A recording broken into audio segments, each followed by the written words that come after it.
पालघर जिल्ह्यातील पालघर तालुक्यातील नागझरी चरी खुर्द ग्रामपंचायतीतील कथित भ्रष्टाचार प्रकरणाने प्रशासनाची डोकेदुखी वाढवली. आज ग्रामस्थांसह सिद्धेश पाटील यांनी जिल्हा परिषद कार्यालयासमोर उपोषणाला बसत प्रशासनाविरोधात संताप व्यक्त केला. ग्रामपंचायतीतील विकास कामांमध्ये आर्थिक गैरव्यवहार आणि नियमबाह्य निर्णय झाल्याचा आरोप ग्रामस्थांनी केलाय.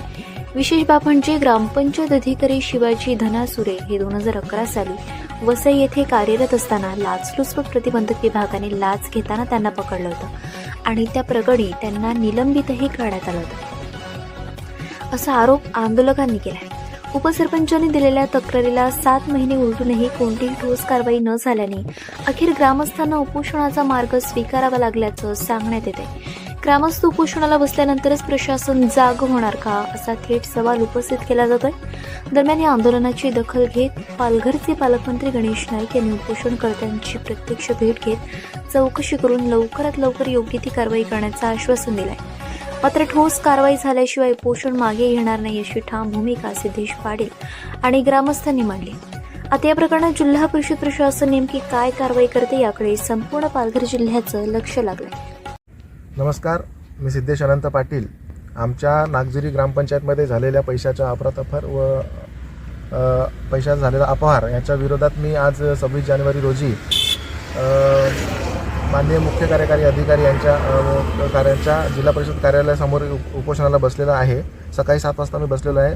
त्यानंतर माननीय गणेश नाईक साहेब, आपल्या जिल्ह्याचे पालकमंत्री, इथे येऊन त्यांनी माझ्या उपोषणास्थळी भेट दिल्यानंतर त्यांनी मला चांगल्या प्रकारे आश्वासित केलं आहे की मी ह्या प्रकरणात स्वतः लक्ष घालून आणि ह्या प्रकरणी मी कारवाई करण्याचे आदेश संबंधित जणांना देतो, असं ते मला बोलले. त्याच्यानंतर त्यांनी मला उपोषण उठवण्यासाठी सुद्धा आग्रह केला. पाणी पण पाजत होते, पण परंतु मी त्यांना सांगितलं की मला बसू द्या, कारण की गेल्या 7 महिन्यापासून कुठल्याही प्रकारची कारवाई या कार्यालयातून होत नाही. हे सगळे गेंड्याच्या कातडीचे सगळे अधिकारी आहेत. त्यामुळे मग मी जर आज उपोषण सोडलं तर मग हे कुठल्याही प्रकारची कारवाई करणार नाही. त्यासाठी मग मी त्यांनी माझ्या विनंतीला मान देऊन ते बोलले की आजचा दिवस बसा तुम्ही, दुपारपर्यंत मी कारवाई करायचे आदेश त्यांना देतो, असं ते बोलले. परंतु मला जर त्यांनी लेखी त्या प्रकारे जर दिलं, CO साहेबांनी जर लेखी दिलं त्या प्रकारे कारवाई संदर्भात पत्र, तर मग मी काही विचार करेन उठण्याचा.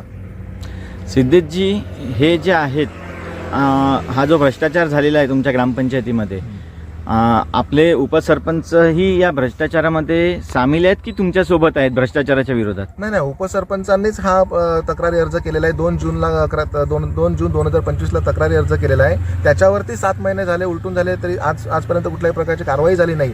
ह्याच आज जर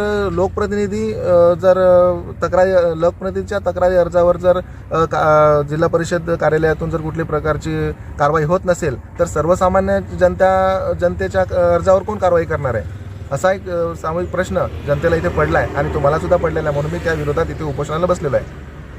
पालकमंत्र्यांनी आपल्या उपोषणाची दखल घेतलेली आहे, तर जिल्हा परिषदच्या प्रशासनाने आपली दखल का नाही घेतलेली अजूनपर्यंत?